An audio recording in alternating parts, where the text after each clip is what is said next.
everybody? Artish and Finesse with you. Sunday night, the Penguins just lost to the Ottawa Senators in double overtime, 2-1.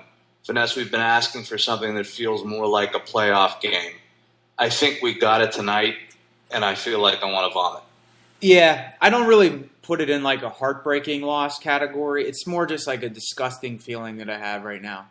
Because it's not like we were the ones fighting back to get in the game and blew it. It was just, we just blew it.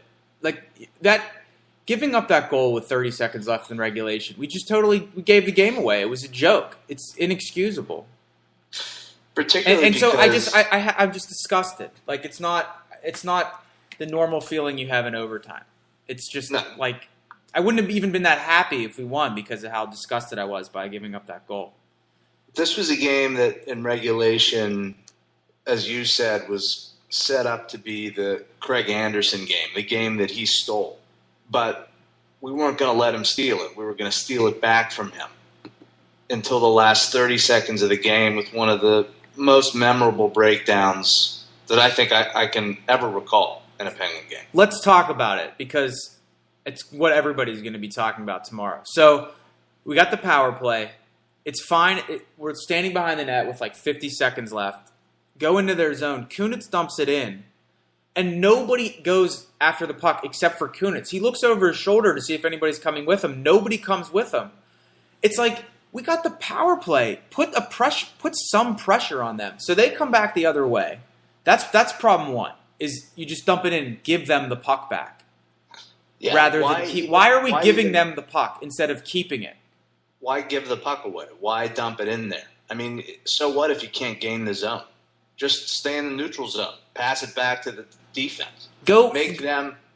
Make them gamble, right? Go skate directly to the boards and put your skate on the puck. Something like, but to dump it in and then have nobody go get it and set up to receive a 4-on-5 gives them the best possible chance they're going to have shorthanded. There's no other way they're going to score unless you give them the puck back. And I just thought it was ridiculous. Then they get a chance to get the fifth skater over the boards, get a nice rush up ice, and then the defensive lapse. You can't even put it on one guy. Letang, Martin, Malkin, all of them made a bad decision on that rush. So Sutter and Martin, I don't know, first of all, Sutter being on the ice at that point in the game is beyond inexcusable. Maybe the most indefensible decision Dan Bilesman has ever made. But I'll leave that aside for now.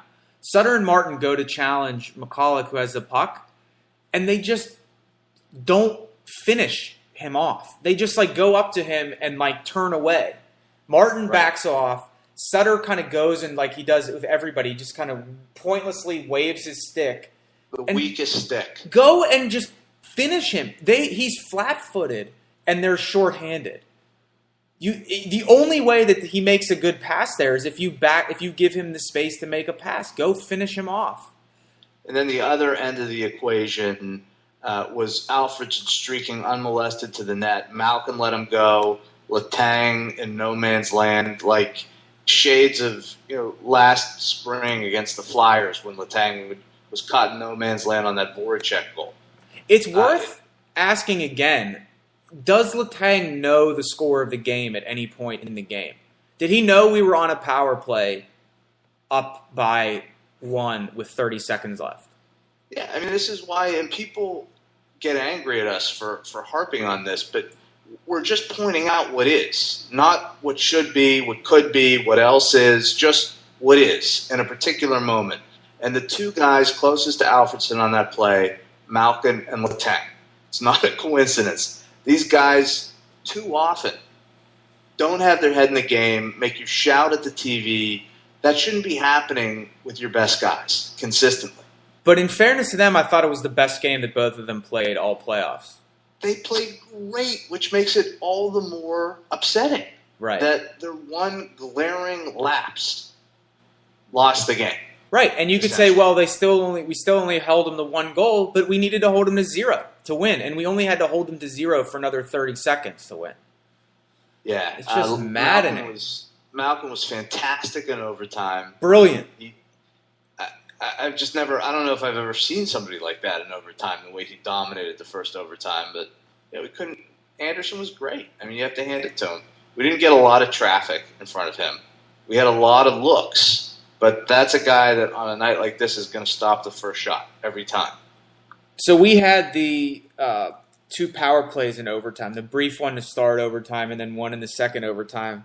What did you think about the personnel on the ice? There was no Iginla on the first power play. Well, Iginla did not look scary at all.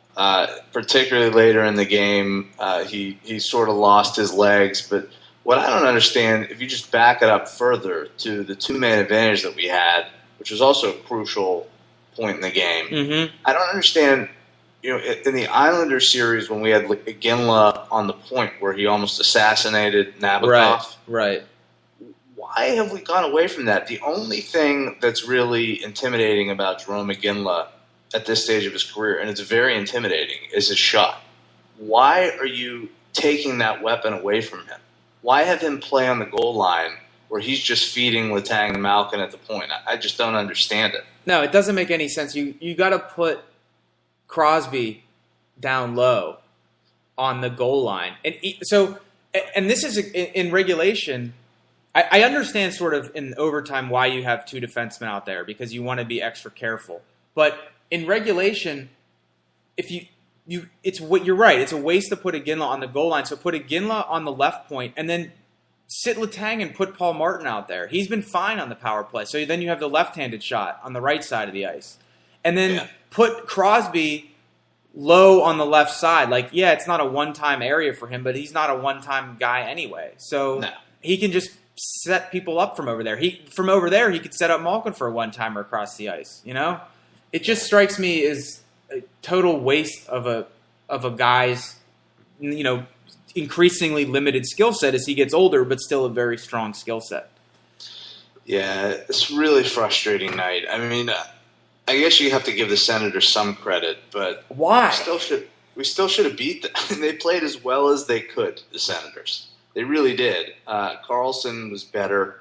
I didn't think he was fantastic offensively, but he played really well, I thought, against Crosby. Stick checking him a number of times. He played well. Spezza was shockingly effective. I didn't expect him to do much. And he's a really good player, Yeah, he was good in about 20 minutes of ice time, and Anderson was spectacular, and we still had the game in our hands. I mean, there's no reason that we shouldn't have swept this team. It's just so frustrating. Right. It's just, I wonder, I don't feel any less confident about winning the series, but this was just such an annoying game to not win the game. I was set up to be more optimistic at the end of this game based on how we played than at any point in the playoffs.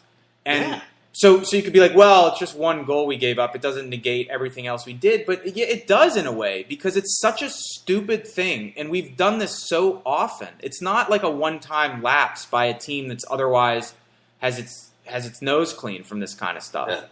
It's just rears its head at terrible times, these mental breakdowns. That's right. And it overshadows some great performances. Matt Cook was terrific tonight. Letang, as you said, and Martin were phenomenal. I thought Niskanen was good tonight, too. Niskanen was good. I mean, we played well. We couldn't beat Anderson consistently at all. There's no shame in that. He's a really good goalie. Hell of a recovery by him, but man, what a bummer. I think we were okay with him stealing the game in the series. We all kind of knew it could happen, but not when you're up with 30 seconds left on the power play. Not that way. That's not the game he's supposed to steal. What's supposed to happen is we win this game 1-0, and then Anderson can steal the next game. And then we come back to Pittsburgh and close it out in 5, and that would be fine. I wonder if Chris Neal is really hurt. I mean, that's a huge loss for them if he is. I don't know. He's a real presence for them. Yeah, he is. Against that guy. He is, but he hasn't. I don't know. They haven't really gotten under my skin. I don't notice Ottawa that much. I'm so caught up in what we're doing, and they don't have any singular talents that really catch your eye. It's just the same 3 guys coming every time down the ice. It seems like at least. I think we maybe got a little bit comfortable offensively based on what we did last game and how we really had no trouble beating Anderson. And again, we didn't have much traffic in front of him this game. a little bit more in the overtime because I think everybody was just so tired. They're just throwing things on net. But I think next game we just have to get a little dirtier. You know, look for some bounces? Yeah, it's just frustrating. I don't know. What did you think of the linesmen tonight? I thought they were really loud with their calls, like calling off icings and stuff. Did you hear them? Not really. I had Lang on for part of it. I was going back and forth with NBC, trying to avoid Roenick between periods. Have you ever seen the movie Drive Angry with Nicolas Cage? No, I know what you're talking about, though. It's really an unbelievable film. It's sort of everything you think about Nicolas Cage when he mails it in, like taken to the extreme. I flipped in the intermission of the Drive Angry, and Nicolas Cage is having sex while smoking a cigar and drinking a bottle of Jack Daniels, and he's fully clothed while he's doing it, and the woman he's with is like, why don't you take your clothes off? And he's like, I never like to get undressed before gunplay. And then like all these guys burst in the door with guns and machetes, and he like kills them all as he's having sex and smoking a cigar and drinking a bottle of Jack Daniels. And I thought that was, you know, probably the best part of my night in retrospect. That's probably Chris Letang's favorite movie.